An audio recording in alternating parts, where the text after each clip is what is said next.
السلام علیکم ورحمۃ اللہ وبرکاتہ۔ آج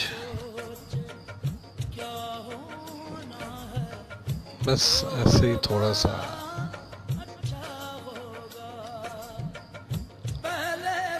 دل دکھا، تکلیف بھی ہوئی، اور تکلیف تب ہوتی ہے جب آپ سمجھتے ہیں کسی انسان کو آپ کا بہت اچھا دوست ہے، لیکن وہ آپ کو نہ سمجھ پائے نا۔ دوست الگ ہوتے ہیں، پیار جن سے ہم کرتے ہیں وہ رشتے الگ ہوتے ہیں۔ دوستوں سے پیار ہوتا ہے، عزت کا، احترام کا رشتہ ہوتا ہے دوستوں کے ساتھ، اور پیار جو ہوتا ہے وہ اس کی الگ کیفیت ہوتی ہے، اس کا الگ نام ہوتا ہے۔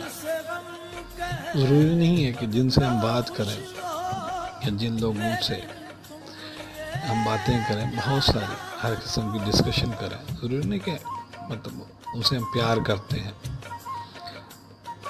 اگر کوئی انسان کسی بھی انسان کو رسپیکٹ دیتا ہے، عزت دیتا ہے، میرے خیال میں دنیا کا سب سے بہترین رشتہ جو ہے وہ عزت اور رسپیکٹ کا رشتہ ہے۔ تو آج کچھ آپ لوگوں کے لیے ہے سنانے کو، تو میں آپ کو سنا دیتا ہوں۔ کبھی اپنی ہنسی پہ بھی آتا ہے غصہ، کبھی سارے جہاں کو ہنسانے کو جی چاہتا ہے، کبھی چھپا لیتے ہیں غم کو کونے میں، کبھی کسی کو سب کچھ سنانے کو جی چاہتا ہے، کبھی روتا نہیں دل کسی قیمت پر بھی، کبھی یوں ہی آنسو بہانے کو جی چاہتا ہے، کبھی اچھا لگتا ہے آزاد اڑنا، کبھی کسی بندھن میں بندھ جانے کو جی چاہتا ہے، کبھی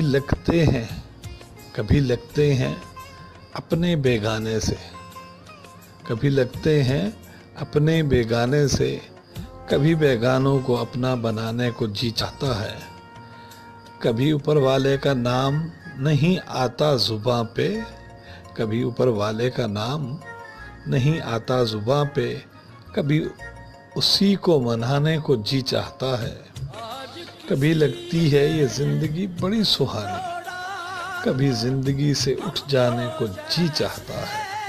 thank you so much and اللہ حافظ۔ میری دعائیں اپنے سب دوستوں کے ساتھ ہیں، اللہ سب لوگوں کو خوش رکھے، اور اللہ پاک سب لوگوں کو بہت سارے خوشیاں دے۔ اور وہ لوگ سیڈ تھے آج، جن لوگوں میں سمجھانے کی کوشش کر رہا تھا، امید کرتا ہوں کہ وہ سمجھ جائیں گے۔ اور امید جو ہوتی ہے، امید کا دامن کبھی ہاتھ سے نہیں چھوڑنا چاہیے، اور نا امیدی کہتے ہیں کہ کفر ہے، مایوسی کفر ہے۔ تھینک یو سو مچ، اللہ حافظ۔